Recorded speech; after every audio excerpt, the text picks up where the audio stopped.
আসসালামু আলাইকুম রহমতুল্লাহি ওয়া বারাকাতুহু। আল্লাহর রহমতে আশা করি সবাই ভালো আছেন, আলহামদুলিল্লাহ। রাসূলুল্লাহ সাল্লাল্লাহু আলাইহি সাল্লাম বলেছেন, যে ব্যক্তি একমাত্র চিন্তার বিষয় হবে পরকাল। আর সেই হাদিসটা এসেছে তিরমিজি 2465। রাসূলুল্লাহ সাল্লাল্লাহু আলাইহি সাল্লাম বলেছেন, যে ব্যক্তি একমাত্র চিন্তার বিষয় হবে শুধু পরকাল, আল্লাহ তাআলা সেই ব্যক্তির অন্তরে অভাবমুক্ত করে দিবেন। আল্লাহু আকবার। এবং তার যাবতীয় বিচ্ছিন্ন কাজ একত্র করে সুসংযত করে দিবেন আল্লাহ তাআলা।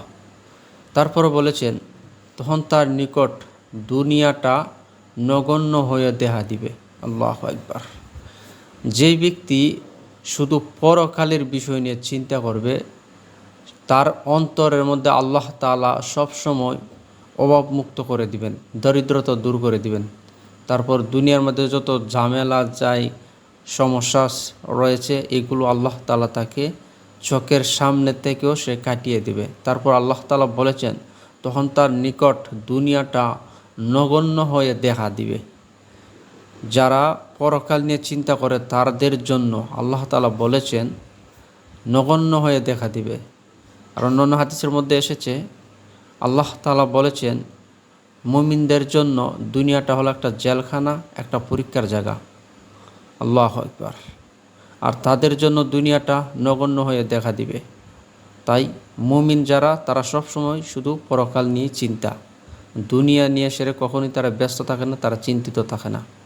আল্লাহু আকবার। তারপরে বলেছেন রাসূলুল্লাহ সাল্লাল্লাহু আলাইহি সাল্লাম সেই ব্যক্তির কথা, যে ব্যক্তি একমাত্র চিন্তার বিষয় হবে দুনিয়া। পরে বলেছেন প্রিয় নবী সাল্লাল্লাহু আলাইহি সাল্লাম, যে ব্যক্তি দুনিয়া নিয়ে চিন্তা করবে, দুনিয়া নিয়ে ভাববে, আল্লাহ তাআলা সেই ব্যক্তির গরিব ও অভাব অনটল দু চোখের সামনে লাগিয়েই রাখবে এবং তার কাজগুলো এলোমেলো থাকবে, তারপর বিচ্ছিন্ন করে থাকবে।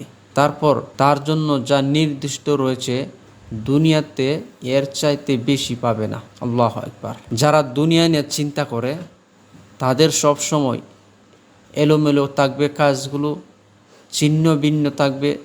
তারপর নির্দিষ্ট কোনো কাজ করতে গেলে তার সবসময় টেনশন হয়ে থাকবে। তারপর তার মধ্যে একটা অশান্তি বিরাজ করবে। তার মনের মধ্যে এরকম চলে আসবে যেন কী যেন করি নাই, কী যেন আমার হয় নাই, কী যেন অভাব রয়ে গেছে, কী যেন আমার পূরণ হয় নাই।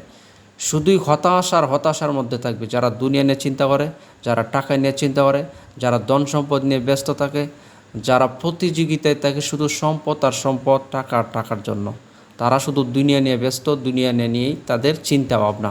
আর সেসব লোকের কথা বলেছেন প্রিয় নবী সাল্লাল্লাহু আলাইহি সাল্লাম, তাদের দরিদ্রতা সবসময় থাকবে, তাদের ব্যস্ততা সবসময় থাকবে, তাদের সব কাজগুলো, যত কাজগুলো রয়েছে সব ছিন্ন বিচ্ছিন্ন হয়ে থাকবে। তারা কোনো কাজ করতে গেলে তা সহজেই সুন্দর করে গুছিয়ে আনতে পারবে না। তখন তাদের মধ্যে এরকম দুশ্চিন্তা, তারপর অনটল, বিচ্ছিন্ন, দুনিয়াবি এলোমেলো ঝামেলা, গরিব অভাবী, টাকা হলেও তার মধ্যে একটা গরিব অভাবী আল্লাহ তাআলা তার সামনে লাগিয়েই রাখবে সবসময়। আল্লাহু আকবার।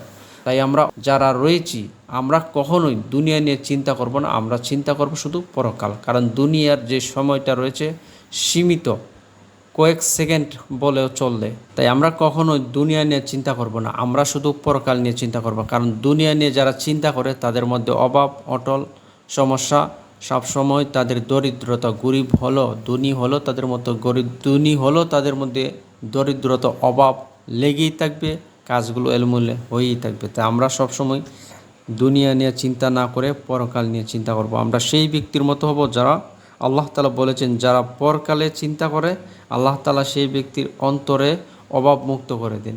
আল্লাহু আকবার। তার সব কাজগুলো আল্লাহ তাআলার কুদরতে সবগুলো গুছিয়ে দেন। এমনকি সেই মুমিনের জন্য দুনিয়াটা হলো একটা গণ্য জায়গা, একটা জেলখানা। তাই আমরা অবশ্যই দুনিয়া নিয়ে চিন্তা করব না, আমরা চিন্তা করব পরকাল নিয়ে। কারণ দুনিয়াটা আজ রয়েছে, কাল থাকবে না, এটা আমরা সবাই জানি। কারণ দুনিয়া আপনাকে কিছুই দিবে না, শুধু মুমিনদের জন্য একটা জেলখানা। আর 5 ওয়াক্ত নামাজ কালাম, ইসলামিক বিষয়ে আপনার আলোচনা, ইসলামিক বিষয় নিয়ে আপনার চলা চিন্তা, তাহলে একটা মুমিনের দিন খুব ভালো কাটবে।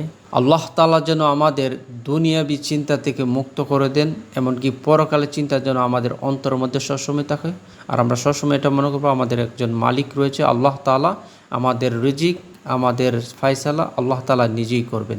তাই আল্লাহ তাআলার উপর ভরসা করে আমরা সবসময় দুনিয়াবি যে চিন্তা এমনকি কাজগুলো রয়েছে এগুলো আল্লাহ তাআলার উপর ভরসা করে দুনিয়াবি যেই ছোটো ছোটো আমাদের সাংসারিক কাজ রয়েছে এগুলোর মধ্যে থাকবো। কখনোই আমরা টাকা সম্পদ নিয়ে দিনের মধ্যে নিয়ে ব্যস্ত থাকবো না, তাহলে আমাদের অভাব অটল গরিব ভাবনা সবসময় লেগেই থাকবে। আল্লাহ তাআলা যেন সবাইকে হেদায়েত দান করুক, আর দুনিয়াবি চিন্তা না করে যেন পরকালের চিন্তাটা সবার মনের মধ্যে আসুক, সেই প্রত্যাশায় আল্লাহ তাআলা যেন আমাদের সবাইকে বুঝার এবং শিখার তৌফিক দান করুক। আসসালামু আলাইকুম ওয়া রাহমাতুল্লাহি ওয়া বারাকাতুহু।